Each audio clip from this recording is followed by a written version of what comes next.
दोस्तों daily current affairs और educational videos के लिए चैनल को सब्सक्राइब जरूर करें और बेल आइकन भी दबाएं। Hello everyone, welcome to exam class work. दोस्तों 8 जुलाई 2021 करंट अफेयर डिस्कस कर रहे हैं। फर्स्ट क्वेश्चन है, किस प्रसिद्ध व्यक्ति की 98 वर्ष की उम्र में रिसेंटली यहाँ पर निधन हो गया है? दोस्तों उनका नाम है दिलीप कुमार। दोस्तों दिलीप कुमार एक बहुत ही जाने माने वर्सेटाइल अभिनेता थे। उनकी मृत्यु हो गई है यहाँ पर येस्टरडे को उनकी मृत्यु हुई है। 98 वर्ष की उम्र उन्होंने पूरी कर ली थी। पिछले काफ़ी लंबे समय से, लगभग 15 से 20 साल से वो कंटिन्यूस बीमार चल रहे थे और हॉस्पिटलाइज रहते थे हमेशा, और यहाँ पर उनकी डेथ हो गई है। ठीक है, चलिए उनकी कुछ फिल्में हैं जिनके लिए उन्हें हमेशा याद किया जाएगा, जिसमें मुगले आज़म है, नया दौर है और सौदागर। ठीक है, चलिए अगला प्रश्न देखते हैं। अगला प्रश्न है, 5 एकलव्य मॉडल आवासीय स्कूल किस राज्य में बनाए जा रहे हैं? सही जवाब है झारखंड राज्य में। दोस्तों एकलव्य मॉडल जो रेजिडेंशियल स्कूल होगा उसके अंतर्गत शेड्यूल्ड ट्राइब्स यानी कि जो एसटी से संबंधित जितनी भी जनजातियां होंगी उसके मेधावी बच्चों को यहाँ पर सिलेक्ट किया जाएगा और उन लोगों को आवासीय स्कूल प्लस उस मॉडल हॉस्टल में रखा जाएगा, जहाँ पे उन्हें सभी सुविधाएं, पढ़ाई के साथ साथ उनका खाना पीना, रहना सहना और स्पेशल स्किल्स, स्पोर्ट्स, सारी सुविधाएं उस स्कूल में वहाँ पर प्रोवाइड करवाई जाएंगी, ताकि उन बच्चों का भी सर्वांगीण विकास हो सके और वो भी जो है एक जो नॉर्मल लाइफ है, एक अच्छी जीवन शैली है, उसको अपना सकें और मुख्य धारा में वो लोग आ सकें। ठीक है, चलिए अगला प्रश्न है। प्रश्न में पूछा गया है, भारत के पहले भारतीय कौन हैं जो 400 मीटर बाधा दौड़ के लिए यहाँ पर क्वालिफाई हुए हैं? तो दोस्तों उन एथलीट का नाम है MP जबीर। ठीक है, MP जबीर भारतीय नेवा में नाविक के पद पर कार्यरत हैं और उन्होंने यहाँ पर क्वालिफाई कर लिया है 400 मीटर बाधा दौड़ के लिए। PT उषा के बाद ये पहले भारतीय हैं जो बाधा दौड़ 400 मीटर के लिए यहाँ पर क्वालिफाई हुए हैं। ठीक है, PT उषा के 33 वर्ष बाद ये क्षण आया है भारत के लिए कि उनका कोई भी एथलीट यहाँ पर क्वालिफाई हो रहा है। ठीक है, तो MP जबीर यहाँ पर क्वालिफाई हो गए हैं। ठीक है, चलिए अगला प्रश्न देख रहे हैं। एक और गौरवान्वित करने वाला क्षण भारत के लिए यहाँ पर आ रहा है। कल्पना चावला के बाद भारतीय मूल की कौन सी महिला अंतरिक्ष में एज एन एस्ट्रोनॉट जा रही है? दोस्तों सही जवाब है शिरीषा बंदला। ठीक है, अब दोस्तों शिरीषा बंदला भारत के ही आंध्र प्रदेश राज्य के गुंटूर नामक जगह से संबंध रखती हैं और यहाँ पर वो जा रही हैं जो यूनाइट 22 जो वर्जिन ग्लासिड नाम से एक स्पेस एजेंसी है, जो यहाँ पर जो सर रिचर्ड को यहाँ पर जो भेज रही हैं अंतरिक्ष में, उनके साथ एक क्रू टीम जा रही है।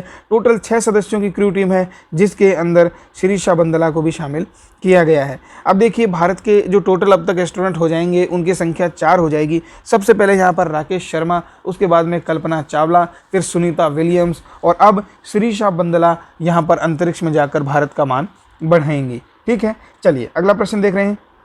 अगला प्रश्न है, किस देश ने 300 किलोमीटर की दूरी तक मार करने वाली और जो कि समुद्र के अंदर भी जो है अपना अटैक कर पाएगी, इस तरीके की मिसाइल बनाई है?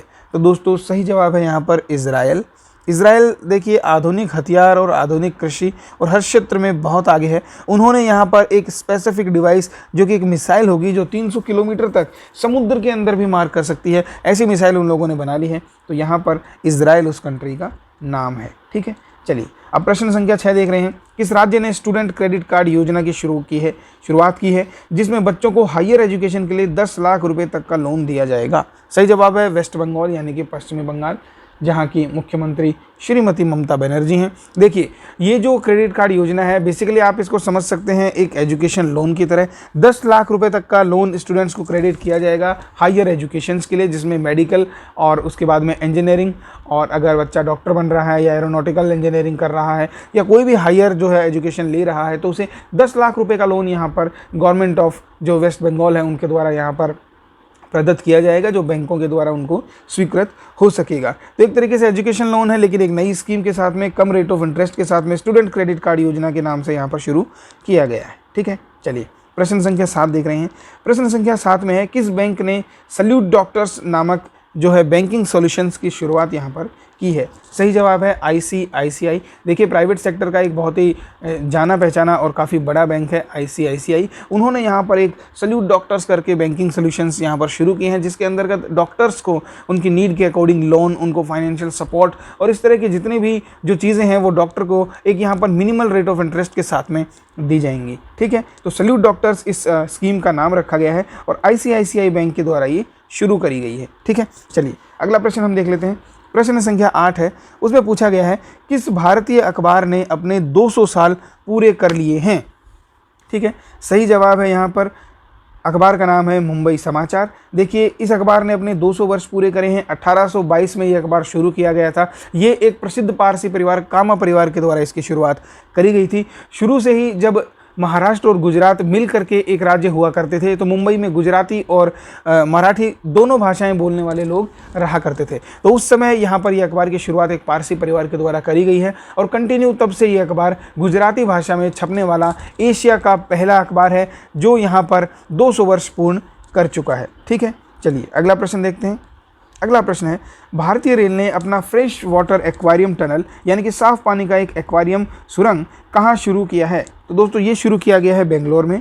क्रांतिवीर संगोली रायन्ना रेलवे स्टेशन जो है वहाँ पर ये सुविधा शुरू की गई है। इसमें ग्राहकों को या पैसेंजर्स जो भी होंगे उन सबको यहाँ पर एक अच्छा अनुभव देने के लिए फ्लोरा और फोना यानी पेड़ पौधे और जीव जंतुओं से संबंधित चीज़ों को एक्वारियम में लगाया गया है, जिसमें विभिन्न तरह की मछलियां, जलीय जीवों को भी यहाँ पर रखा गया है, जिससे लोगों को यहाँ मनोरंजन के साथ साथ उनकी एजुकेशन भी यहाँ पर बढ़ेगी, उनका ज्ञान भी यहाँ पर, नॉलेज भी उनको अच्छा खासा हो जाएगा। इस चीज़ को ध्यान में रखते हुए और रेलवे के लिए रेवेन्यू जनरेट करने के पर्पज़ से ये एक्वारियम शुरू किया गया है। ठीक है, यहाँ पर जो शुरुआत में जो फीस रखी गई है वो 25 रुपये पर हेड रखी गई है और मैक्सिमम अभी 25 लोगों को एक बार में यहाँ पे प्रवेश करने की अनुमति दी गई है बिकॉज ऑफ कोविड रेगुलेशंस। ठीक है, चलिए अगला प्रश्न देख रहे हैं। अगला प्रश्न है, जो यहाँ पर भारत सरकार ने अपने कैबिनेट यानी मंत्रिमंडल का जो विस्तार किया है उसमें कितने मंत्रियों को शामिल किया गया है? तो देखिए इसमें 15 कैबिनेट मंत्रियों को शामिल किया गया है और 28 राज्य मंत्रियों को शामिल किया गया है। ठीक है, कुल मिलाकर यहाँ पर 43 नए मंत्री बनाए गए हैं। इन 43 मंत्रियों के ऊपर भी मैं एक वीडियो भी बना दूंगा आप सबके लिए, ताकि वहाँ पर आप सभी मिनिस्टर्स का नाम और उनके पद जो भी उनको मिले हैं वो आप देख सकेंगे। ठीक है, तो दोस्तों ये थे आपके 8 जुलाई 2021 करंट अफेयर्स। उम्मीद करता हूँ वीडियो आप लोगों को पसंद है तो प्लीज़ लाइक, शेयर और कमेंट जरूर कीजिएगा। Wish you all the very best. Bye bye.